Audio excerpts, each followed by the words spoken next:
ব্যবহারকারীদের জন্য নতুন ফিচার নিয়ে আসছে সামাজিক যোগাযোগ মাধ্যম হোয়াটসঅ্যাপ। ব্যবহারকারীর সময় বাঁচাতে বিভিন্ন চ্যানেলকে ভিন্ন ভিন্ন ক্যাটাগরিতে ভাগ করার নতুন ফিচার নিয়ে আসছে প্রতিষ্ঠানটি। বৃহস্পতিবার ৯ মে হোয়াটসঅ্যাপ বেটা ইনফোর বরাত দিয়ে সংবাদ মাধ্যম দ্য টাইমস অফ ইন্ডিয়া এক প্রতিবেদনে এ তথ্য তুলে ধরেছে।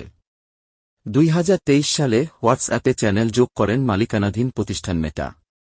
এবার সেই চ্যানেলগুলো থেকে নিজের পছন্দমতো একটি সহজেই খুঁজে পেতে বিভিন্ন ক্যাটাগরিতে ভাগ করার ফিচার যুক্ত করতে যাচ্ছে হোয়াটসঅ্যাপ। জানা গেছে আপডেটটি খুব দ্রুতই ব্যবহারকারীদের ডিভাইসে চলে আসবে। চ্যানেলগুলো নতুন সম্প্রচারের মাধ্যম হিসেবে হোয়াটসঅ্যাপে যুক্ত হয়েছে, যা ব্যবহার করে অনেকেই তাদের ফলোয়ারদের জন্য সাধারণ বার্তা পাঠাতে পারবে। জানা যায় এই চ্যানেলগুলোকে ৭টি ভাগে ভাগ করা হচ্ছে: ব্যবসা, বিনোদন, লাইফস্টাইল, তথ্য ও সংবাদ, সংস্থা, ব্যক্তিবিশেষ এবং খেলাধুলা। ফিচারটি চলে আসার সঙ্গে সঙ্গেই চ্যানেলগুলো এসব ক্যাটাগরির মাধ্যমে আলাদা হয়ে যাবে, যার কারণে ব্যবহারকারীদের অযথা চ্যানেল খোঁজার ঝামেলা নিতে হবে না। এতে করে সময়ও বাঁচবে। একই সঙ্গে এসব ক্যাটাগরিতে নিজের পছন্দসই কন্টেন্ট খুঁজে বের করার আরও আপডেট আসবে বলে জানায় হোয়াটসঅ্যাপ।